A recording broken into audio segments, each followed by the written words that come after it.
Alright, psychedelics, different levels of consciousness, and fairies, and all of these trinkets and Tinkerbell things that people seem to see. And of course, let's have a look at that, right? The different levels of consciousness, well, that's just the different systems in the body.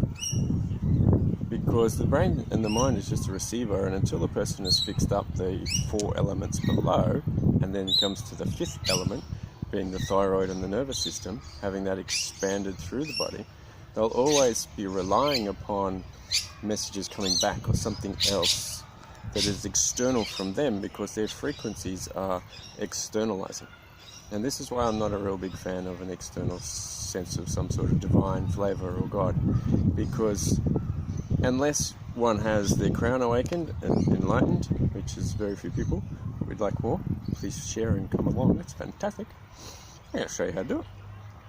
And of course, then their frequencies are out in the matrix, which there's a lot of Wi-Fi and a lot of external influences that they don't realize is what is controlling them. So they think they're being controlled by something else. And it's just, well, it's a victim perspective from an impure body. So you'll notice that people who are projecting love, oh, the world and the universe are made out of love. Really? Haven't researched that at all. Their heart and then their circulation system is desperately seeking love. So that's their level of awareness. You'll see people who got their nervous system cut off from above the solar plexus. They haven't got to the solar plexus, which is the subconscious mind and the fire element. And unless we have brilliant gut health and constant and daily detoxification with great rituals and perfect for the bodily temple, they just won't realize anything. They won't realize themselves, because all the messages from the solar plexus come to the mind, gut brain we call it now, and it'll just come back with junk and garbage and all sorts of fairies and things. And they won't understand why. Well, it's because something we call samskaras in yoga and Ayurveda. And samskaras, we're told, they're very similar to fairies and goblins and ghosts and ghouls and pink flary unicorns and things like this. Notice that these things are all essentially a vision or an example, and they do have certain symbolisms according to each one. But notice that they're all representative of that individual's childhood.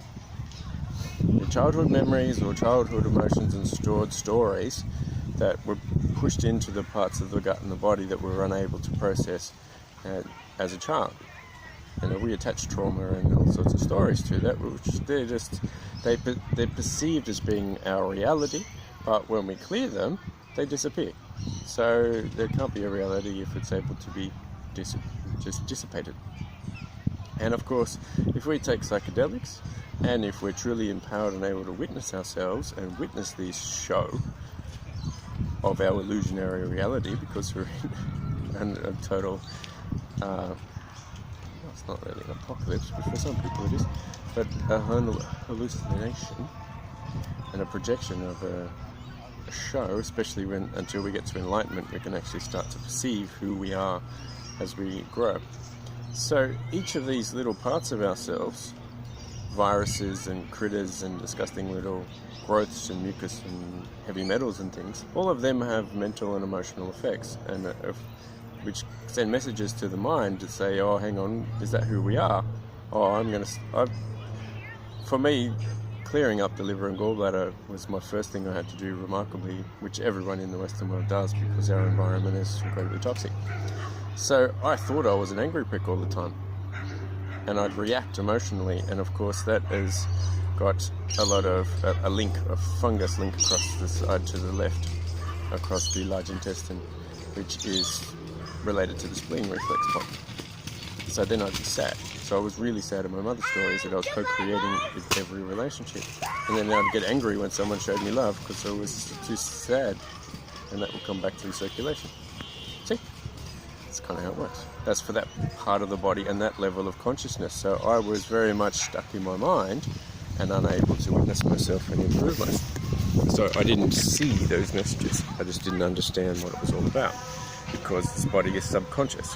So now that I'm getting into the reproductive system even further down, I'm realizing that so far 130 meters of parasites, and a DMT ceremony showed me that there was even more, because I could see all of the snakes, psychedelic snakes, that had magically transformed themselves from sticks, and even the dirt and leaves had turned themselves into critters. So if I bought into that and got scared, then that would have been a distraction and a delusion from those parasites who were sending messages to my mind. But because I was able to witness that and just know that, okay, this is a show, this is during a ceremony, and it wasn't actually me, and I didn't buy into that distraction, I was able to take that message and then take that further action in order to fix it.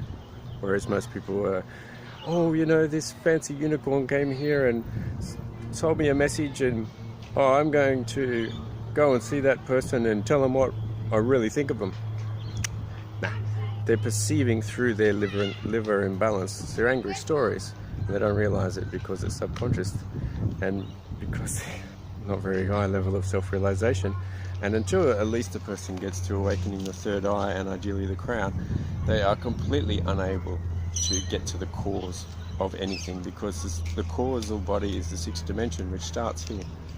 And this is why people don't trust themselves, and they're going to see psychics who are even less aware than they are most of the time. It's hilarious. So, and these things are still distractions from being internally empowered. So it's quite funny. And then, of course, each level of consciousness, the as above, so below concept, means whatever's going on up here in the top of the crown is going on in the butt, in the large intestine, because that's the nervous system connections. So if a person hasn't cleansed rectally, well, they're in trouble. They're guaranteed to get diseases later on that's just building and making themselves worse. And that is what's reflected up on the crown and their thoughts. And of course, what's happening in the reproductive system shows up on the lips, as in like herpes viruses and pimples and things, but that's the creative thoughts.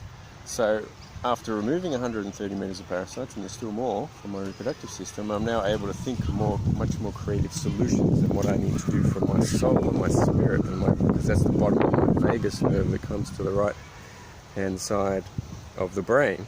So I'm getting much more creative solutions and getting the actions done.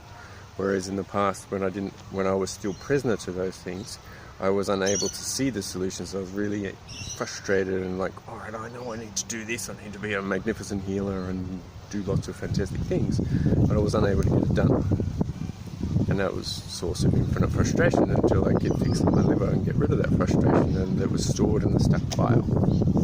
So, having said all that, well, I might do another one on ayahuasca ceremonies because they're helpful.